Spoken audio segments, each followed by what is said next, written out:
Yung about the compression so I think yung pinaka-next important question is kay Mary kung anong adobo ito. Kasi ang sarap na promise.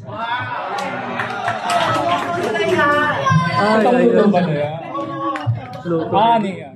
So yeah, I guess my question is with the production nila kasi nga when she came here, parang pinakabahan ko kakainin ko ba ito? Parang milasan ba ito? So like how important is authenticity for you guys to put this together? Kasi we were talking earlier about yung stage, ang ganda, tapos I think you want to involve the crowd as much as possible. So how important is that for you guys, FEU Theater?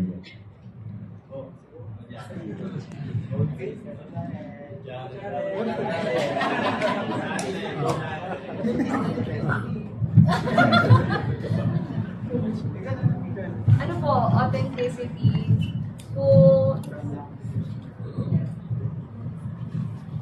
So since realism po yung play, no, yun nga, yung mga sinabi ni Sir Lutz na yung preparation namin and the studying, the very deep studying of each character was very important to maintain that authenticity. And for us, super important na authenticity because this play and what Sir Lutz taught us is that we have to serve for the truth and we have to serve the script, the play, and we have to respect the writer and the director on what he wants to convey dun sa ginawa niyang dula. And for us, that's how important it is because gano'n namin kinakarespeto si Sir Lutz bilang writer ng dula and bilang director din ng dula. Ayun po.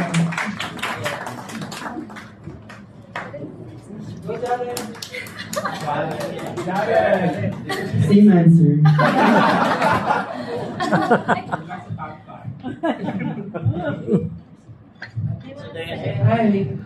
First, congratulations. This is such a very difficult but sure piece for students, especially again, so it's maybe the first the good part.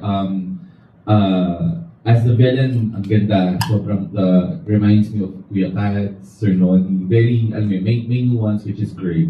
And also, I want to explore then how was the process like because the scenes with the friends felt very fluid.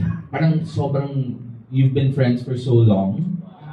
So what was the process like of making sure that the lines are said as naturally as possible? But also to Sir Lutz, I think there's a poetry in the choice of letting every scene last so long. Because if you notice, there were like 5 scenes in the entire play. So in writing, what was the decision like to maybe parallel how you cook adobo? Because you let adobo simmer.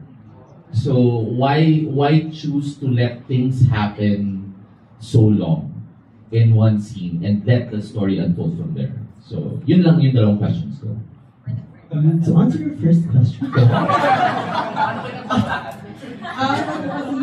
yung throw lines, very important siya. Kumbaga ginagawa na namin siyang hobby, kahit routine, ritual, yes. Kumbaga kahit before guild time, yun yung pinag-usapan namin, kahit sobrang random lang. And also po sa kainan din, kumbaga like yung kakasama, so parang doon nabubuo yung connection. And outside doon lang po magkakaibigan talaga. Yata. Yung metaphor ko kasi na ginamit dito yung boiling point tapos kailangan pag-aralan yung babae. Tapos kasi 1980, hindi pa naman politically correct. Diba? Lahat talaga, sabi ko sa kanila, ito yung play na huwag niyong husgahan. Ganito mag-isip ang mga tao, magsalita. Yun yung number 1. Tapos, sa short story kasi, yung theme namin kasi for this year is mga short story yung gusto namin gawin. Di ba lang yung character yung Mary, yung mag-asawa, yung tindero, tsaka yung dalawang pulis. Tapos, kung ilalagay mo siya sa konsepto ng Pilipino, di ba wala tayong konsepto ng bako? Kaya may bakod. Kasi di ba pag may bakod, nangingialam ka pa rin kung ano nangyayari doon sa kapitbahay mo.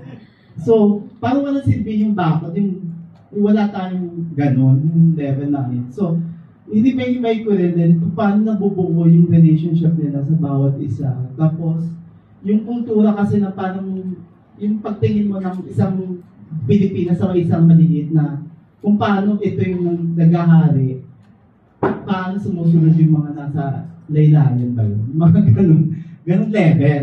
So yun. Tapos, I have to build up the relationship para lang mas maano siya. Kasi hindi lang naman yung nangyari. Yung last scene, yun yung first scene ng kwento, di ba? Pinatay niya, niluto niya, tapos sinerve, di ba? Tapos kinain ng mga pulis, yun. So ang ako, ilagay natin yung psyche ng Pilipino. Kasi kalawa yung Pilipino, ang daming pinag-aralan talaga dito. Kung paano mag-isip, paano yung relasyon ng pamilya, paano yung ugnayan ng magkakaibigan, at hanggang saan yung hangganan ng pakikialam. Tsaka sa usapin ng mag-asawa, kung paano yung border din ng space between the woman at kung kailan siya tatayo. Nagkataon na pinatay niya, di ba? Ang ganun lang yung nangyari. Wala rin ako magagawa. Isang tanda rin si Patrick na siya yung niluto, di ba? Ibang kwento na yun. Makakaloka, di ba? So, yun lang. Tapos given kasi siya sa short story na pinatay. Pero wala doon yung pinag-iisip ng babae, bakit niya pinatay at anong motivation niya doon sa pagpatay at anong nararamdaman ng babae habang pinapatay at pagkatapos ipatay. So, yun na lang nilagay namin sa dulo.